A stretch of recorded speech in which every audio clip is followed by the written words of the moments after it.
Chapter 2. Object of writing the work, incapacity and boldness in the undertaking, hot discussion, conferring significant and prophetic title of Hematpint, necessity of a guru. In the last chapter, the author mentioned in the original Marathi book that he would state the reason that led him to undertake the work, and the persons qualified to read the same and such other points. Now in this chapter, he starts to tell the same. Object of writing the work. In the first chapter, I described Sai Baba's miracle of checking and destroying the epidemic of cholera by grinding wheat and throwing the flour on the outskirts of the village. I heard other miracles of Sai Baba to my great delight, and this delight burst forth into this poetic work. I also thought that the description of these grand miracles of Sai Baba would be interesting and instructive to his devotees and would remove their sins, and so I began to write the sacred life and teachings of Sai Baba. The life of the saint is neither logical nor dialectical. It shows us the true and great path. Incapacity and boldness in undertaking the work. Hematpint thought that he was not a fit person to undertake the work. He said, "I do not know the life of my intimate friend, nor do I know my own mind, then how can I write the life of a saint or describe the nature of incarnations, which even the Vedas were unable to do? One must be a saint himself, before he could know other saints, then how can I describe their glory? To write the life of a saint is the most difficult, though one may as well measure the depth of the water of the seven seas or enclose the sky with cloth trappings." I knew that this was the most venturous undertaking, which might expose me to ridicule. I, therefore, invoked Sai Baba's grace. The premier poet saint of Maharashtra, Sri Gyaneshwar Maharaj, has stated that the Lord loves those who write the lives of saints, and the saints also have a peculiar method of their own of getting the service, which the devotees long for, successfully accomplished. The saints inspire the work, the devotee becomes only an indirect cause or instrument to achieve the end. For instance, in 1700 Shaka year 1, the poet Mahipti aspired to write the lives of saints. Saints inspired him, and got the work done. So also in 1800 Shaka year 2 Das Ganu's service was accepted. The former wrote 4 works, Bhakta Vijaya, Santa Vijaya, Bhakta Leelamrit and Santa Katmarit, while the latter wrote 2, Bhakta Leelamrit and Santa Katmarit, in which the lives of modern saints were described. In chapters 31, 32, 33 of Bhakta Leelamrit and in chapter 57 of Santa Katmarit, the sweet life and teachings of Sai Baba are very well depicted. These have been separately published in Sai Leela magazine, numbers 11 and 12, volume 17. The readers are advised to read these chapters. So also Sai Baba's wonderful Leelas are described in a small decent book named Sri Sainath Bhajna Mala by Mrs. Savitribai Raghunath Tendulkar of Bandra. Dasganu Maharaj also has composed various sweet poems on Sai Baba. A devotee named Amidas Bhavani Mehta has also published some stories of Sri Baba in Gujarati. Some numbers of Sainath Prabha, a magazine published by Dakshina Bhiksha Sanstha of Shirdi, are also published. Then the question of objection comes in, that while so many works regarding Sai Baba are extant, why should this Satcharita be written? And where is its necessity? The answer is plain and simple. The life of Sai Baba is as wide and deep as the infinite ocean, and all can dive deep into the same and take out precious gems of knowledge and bhakti, and distribute them to the aspiring public. The stories, parables, and teachings of Sai Baba are very wonderful.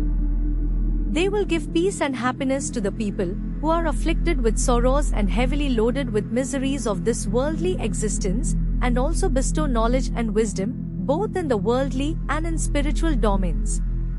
If these teachings of Sai Baba, which are as interesting and instructive as the Vedic law, are listened to and meditated upon, the devotees will get what they long for, viz, union with Brahman, mastery in eightfold yoga, bliss of meditation, etc. So I thought that I should call these stories together. That would be my best upasana. This collection would be most delightful to those simple souls whose eyes were not blessed with Sai Baba's darshana. So, I set about collecting Sai Baba's teachings and expressions, the outcome of his boundless and natural self-realization. It was Sai Baba who inspired me in this matter. In fact, I surrendered my ego at his feet and thought that my path was clear and that he would make me quite happy here and in the next world. I could not myself ask Sai Baba to give me permission for this work, so I requested Mr. Madhvarao Deshpande alias Shama, Baba's most intimate devotee, to speak to him for me. He pleaded for my cause and said to Sai Baba, "This Anna Sahib wishes to write your biography. Don't say that you are a poor begging fakir, and there is no necessity to write it, but if you agree and help him, he will write, or rather, your feet, grace, will accomplish the work. Without your consent and blessing, nothing can be done successfully." When Sai Baba heard this request, he was moved and blessed me by giving me his udi, sacred ashes, and placing his boon-bestowing hand on my head said, "Let him make a collection of stories and experiences, keep notes and memos, I will help him. He is only an outward my autobiography and satisfy the wishes of my devotees. He should get rid of his ego, place, or surrender it at my feet. He who acts like this in life, him I help the most. What of my life stories? I serve him in his house in all possible ways. When his ego is completely annihilated and there is left no trace of it, I myself shall enter into him and shall myself write my own life. Hearing my stories and teachings will create faith in devotees' hearts and they will easily get self-realization and bliss. Let there be no insistence on establishing one's own view, no attempt to refute others' opinions, no discussions of pros and cons of any subject." The word discussion put me in mind of my promise to explain the story of my getting the title of Hematpint, and now I begin to relate the same. I was on close friendly terms with Kaka Sahib Dikshit and Nana Sahib Chandorkar. They pressed me to go to Shirdi and have Baba's darshana, and I promised them to do so. But something in the interval turned up, which prevented me from going to Shirdi. The son of a friend of mine at Lonavala fell ill. My friend tried all possible means, physical and spiritual, but the fever would not abate. At length he got his guru to sit by the bedside of his son, but this too was of no avail. Hearing this, I thought, what was the utility of the guru, if he could not save my friend's son? If the guru can't do anything for us, why should I go to Shirdi at all? Thinking in this way, I postponed my Shirdi trip.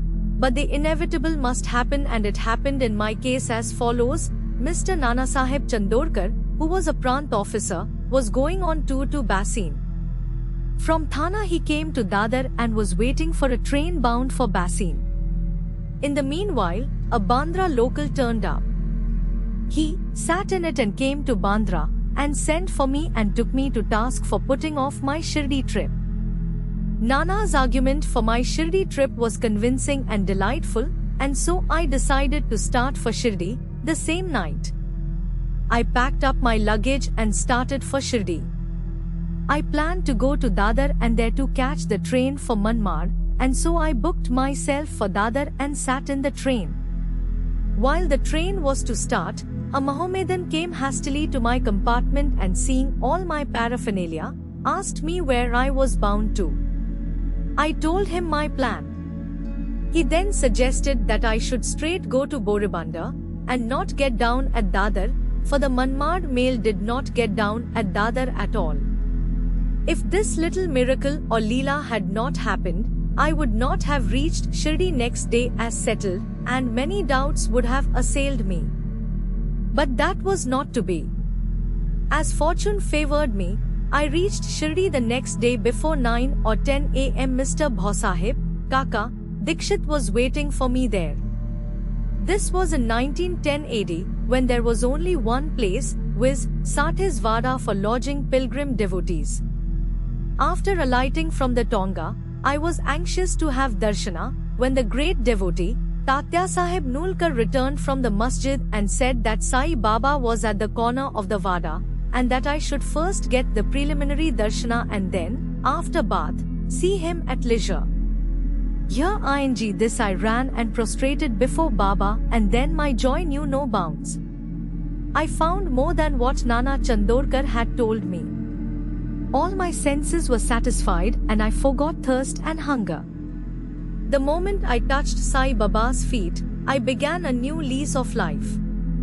I felt myself much obliged to those who spurred and helped me to get the darshana, and I considered them as my real relatives, and I cannot repay their debt. I only remember them and prostrate, mentally, before them. The peculiarity of Sai Baba's darshana, as I found it, is that by his darshana our thoughts are changed, the force of previous actions is abated, and gradually non-attachment of dispassion towards worldly objects grows up. It is by the merit of actions in many past births that such darshana is got, and if only you see Sai Baba, really all the world becomes or assumes the form of Sai Baba. Hot discussion. On the first day of my arrival in Shirdi, there was a discussion between me and Bal Sahib Bhate regarding the necessity of a guru. I contended, why should we lose our freedom and submit to others? When we have to do our duty, why a guru is necessary? One must try his best and save himself. What can the guru do to a man who does nothing but sleeps indolently? Thus I pleaded free will. While Mr. Bhate took up the other side, viz. Destiny, and said, whatever is bound to happen must happen. Even great men have failed. Man proposes one way, but God disposes the other, contrary, way. Brush aside your cleverness, pride or egoism won't help you. This discussion, with all its pros and cons, went on for an hour or so, and as usual no decision was arrived at. We had to stop the discussion ultimately as we were exhausted. The net result of this was that I lost my peace of mind and found that unless there is strong body consciousness and egoism, there would be no discussion. In other words, it is egoism which breeds the masjid with others. Baba asked Kaka Sahib Dikshit the following. What was going on in the Sathes Vada? What was the discussion about? And staring at me, Baba further added, what did this Hemadpant say? Hearing these words, I was much surprised. The masjid was at a considerable distance from Sathes Vada where I was staying and where the discussion was going on. How could Baba know our discussion unless he be omniscient and inner ruler of us all? Significant and prophetic title. I began to think why Sai Baba should call me by the name Hemadpant. This word is a corrupt form of Hemadripant. This Hemadripant was a well-known minister of the kings Mahadev and Ramdev of Devgiri of the Yadav dynasty. He was very learned, good-natured and the author of good works, such as Chaturvarga Chinthamani, dealing with spiritual subjects, and Rajprashasti. He invented and started new methods of accounts and was the originator of the Modi, Marathi shorthand, script. But I was quite the opposite, an ignoramus, and of dull, mediocre intellect. So I could not understand why the name or title was conferred upon me, but thinking seriously upon it, I thought that the title was a dart to destroy my ego, so that I should always remain meek and humble. It was also a compliment paid to me for the cleverness in the discussion. Looking to the future history, we think that Baba's word, call ing Mr. Dabholkar by the name Hemadpant, was significant and prophetic, as we find that he looked after the management of Sai Sansthan very intelligently, kept nicely all the accounts and was also the author of such a good work, Sai Satcharita, which deals with such important and spiritual subjects as Janana, Bhakti and dispassion, self-surrender and self-realization. About the necessity of a guru. Hemadpant has left no note, no memo about what Baba said regarding this subject. but Kaka Sahib Dikshit has published his notes regarding this matter. Next day after Hemadpant's meeting with Sai Baba, Kaka Sahib went to Baba and asked whether he should leave Shirdi. Baba said, yes. Then someone asked, Baba, where to go? Baba said, high up. Then the man said, how is the way? Baba said, there are many ways leading there, there is one way also from here, Shirdi. The way is difficult. There are tigers and wolves in the jungles on the way. I, Kaka Sahib, asked, but Baba, what if we take a guide with us? Baba answered, then there is no difficulty. The guide will take you straight to your destination, avoiding wolves, tigers and ditches etc. on the way. If there be no guide, there is the danger of your being lost in the jungles or falling into ditches. Mr. Dabholkar was present on this occasion and he thought that this was the answer Baba gave to the question whether Guru was a necessity. White Sai Leela Volume 1, Number 5 page 47, and he thereupon took the hint that no discussion of the problem, whether man is free or bound, is of any use in spiritual matters, but that on the contrary real Paramartha is possible only as the result of the teachings of the Guru. As is illustrated in this chapter of the original work in the instances of great avatars like Rama and Krishna, who had to submit themselves to their gurus, Vasishtha and Sandipani respectively, for getting self-realization, and that the only virtues necessary for such progress are faith and patience. Bo to Sri Sai, peace be to all.